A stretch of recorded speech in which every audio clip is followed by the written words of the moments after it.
श्री परीक्षित जी महाराज ने कलयुग को 4 जगह प्रमुख और 5वीं जगह स्वर्ण में निवास दिया। स्वर्ण मतलब सोना। लेकिन परीक्षित जी को ही श्राप मिल गया। किस बात का?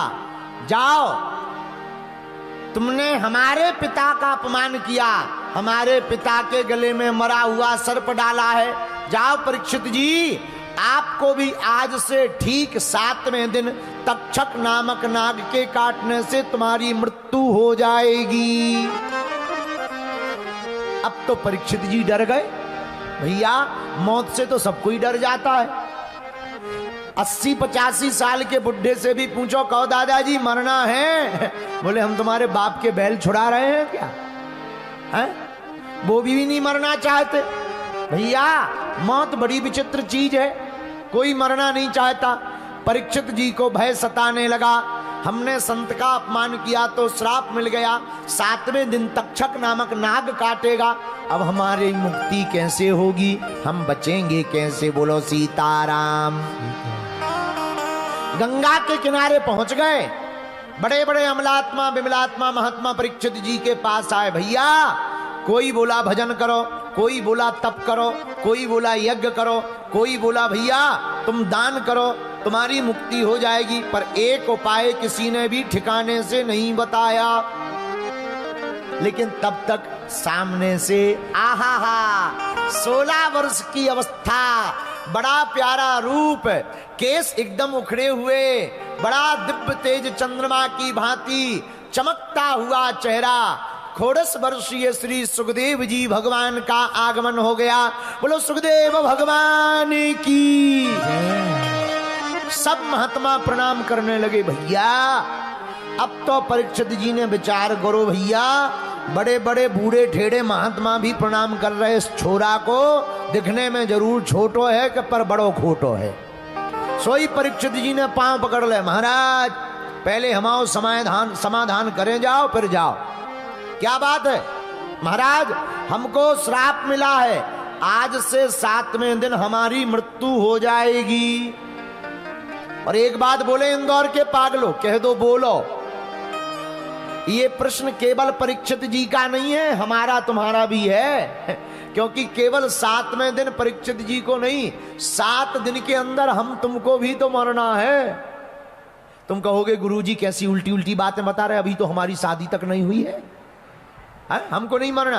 अरे रुकिए भैया, 7 दिन के अंदर का मतलब कोई मंगलवार को मरेगा, कोई बुधवार को, कोई गुरुवार को, कोई शुक्रवार को मरेगा, तो 7 दिन के ही अंदर मरेगा। अब भाई इंदौर वालों के लिए स्पेशल 8वां बार बना हो तो हनुमान जी जाने। बोलो सीताराम, जोर से बोलो। तो जो प्रश्न परीक्षित जी ने किया, महाराज जिसकी मृत्यु 7वें दिन निश्चित हो उसे क्या करना चाहिए? महाराज, जिसका मरना निश्चित है उसे क्या करना चाहिए? इस प्रकार अनेक प्रकार के प्रश्न जब किए तो मुस्कुराते हुए सुखदेव जी बोले, राजन तुम बड़े चतुर हो, इकट्ठे प्रश्नों की झड़ी लगा दी। बोले महाराज, बुरा ना मानना, हमने सुना है महात्मा लोग एक घड़ी से ज्यादा कहीं पर भी टिकते नहीं हैं। बोलो सीताराम, जोर से बोलो। महात्मा लोग केवल गोदोहन काल तक टिकते हैं। और कहीं महाराज आप चले गए और हमारी समस्या का समाधान नहीं हुआ तो हमारा तो बेड़ा गर्क हो जाएगा। अब आप ही बताइए, हमको यह जो श्राप मिली है इसका उपाय क्या है और हमारा कल्याण कैसे होगा? पर भागवत में बड़ा प्यारा वर्णन आया। क्या वर्णन आया? कलयुग ने अपनी महिमा बताते हुए कहा था, यत् फलम नास्ति तपसा न योगेन समाधिना तत्फलम लभते सम्यक् कलौ के सब कीर्तना। कलयुग ने कहा था हमारे अंदर सब अवगुण हैं, पर हे परीक्षित जी महाराज, जो फल कलयुग में आपको तप से प्राप्त नहीं होगा, यज्ञ से प्राप्त नहीं होगा, ध्यान से प्राप्त नहीं होगा। मुस्कुराते हुए कलयुग ने कहा, परीक्षित जी, वह फल कलयुग में केवल गोविंद का नाम लेने से प्राप्त हो जाएगा। बात भी सही है, केवल भागवत नहीं कह रही भैया, रामचरितमानस में तुलसीदास जी कह रहे, कलयुग केवल हरि गुण गावहीं नर पावहीं भव था। एक जगह और वर्णन आया, कलयुग केवल नाम आधार,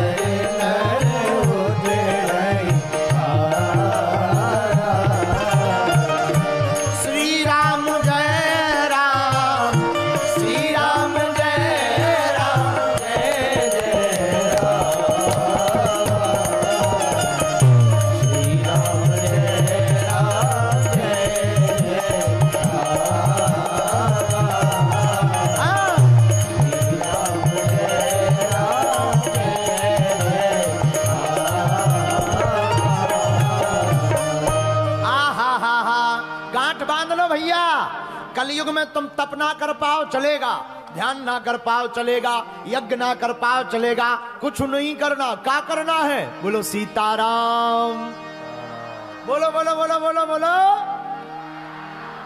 बस बन गया काम। तुमने कहा सीताराम और बन गया। अच्छा एक बात बताओ, आराम किस किस को चाहिए? जरा हाथ उठाइए, हाथ उठाइए।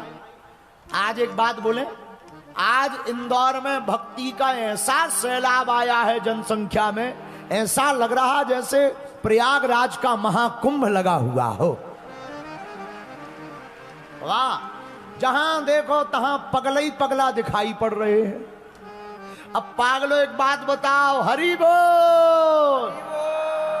अरे जोर से तो बोला। तो बताओ आराम कौन कौन चाहता है? हाथ उठाओ। अच्छा बाकी क्या चाहते हैं? काम। अच्छा आराम कौन कौन चाहता? उठाओ हाथ। चलो हाथ नीचे कर लो, हम सबका मान लेते हैं, क्योंकि इंदौर वाले तो महा उच्च कोटि के महापुरुष होते हैं। तुमने उल्टा ले लिया होगा। हम जानते हैं कई बार ना पूरी बात बिना सुने ऐसे ही गड़बड़ हो जाता है। हमने एक बार एक जगह बोला, हमने कहा अगर पत्नी से लड़ाई हो जाए तो तुरंत चप्पल उठाकर पहनकर बाहर निकल जाना चाहिए।